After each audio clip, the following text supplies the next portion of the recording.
खंडगिरी रे चली विश्व प्रसिद्ध कुंभमेला। यही कुंभमेलार जोग देइछन्ति ओडिशा तथा भारतर कोण अनुकोणरू अनेक साधु सन्थ। यज्ञ मेलारे शंख कीर्तन हरिबोल हुलहुली उछुली पड़ुछि खंडगिरी पहाड़। साधु सन्थक दर्शन व आशीर्वाद नेबापी श्रद्धालुक प्रबल भिड़। यही भिड़ भितर आमर नजर पड़ता एक स्थान जो स्थान थे शताधिक श्रद्धालु। से स्थान आम पहुंची देखिलु सुदूर नागबस्थ निमापड़ार राजेश्वरी माँ और आईनजीवी सुरेश कुमार पंडा। तेबे कौन था संपूर्ण घटना आसतु शुणा।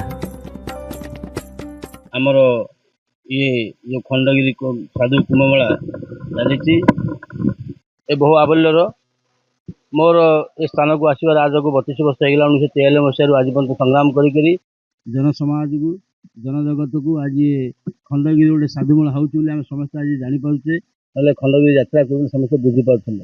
सुरेश कुमार पंडा आईनजीवी ओडिशा उच्च तथा राज्य सभापति विश्व गो सुरक्षा बाहिनी। देखो बड़ सौभाग्यर कथा सनातन धर्मर सुरक्षा कवच होती साधु सन्त।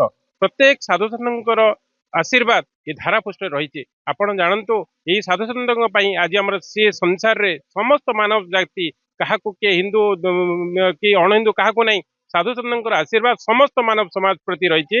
राजेश्वरी माँ बेलिका परिचित कुंभमेला को आसी कुंभ पवित्र स्थान साधु सन्त माने होउछन्ति पवित्रता। तांकर एही सब पवित्रता वार्ता एवं पवित्रता कर्तव्य नहीं एठी जे सब आसुछन्ति माने साधु सन्त भी आसुछन्ति विभिन्न शरीर रूप रे भी धारण करके आसुछन्ति छद्म भेषरे।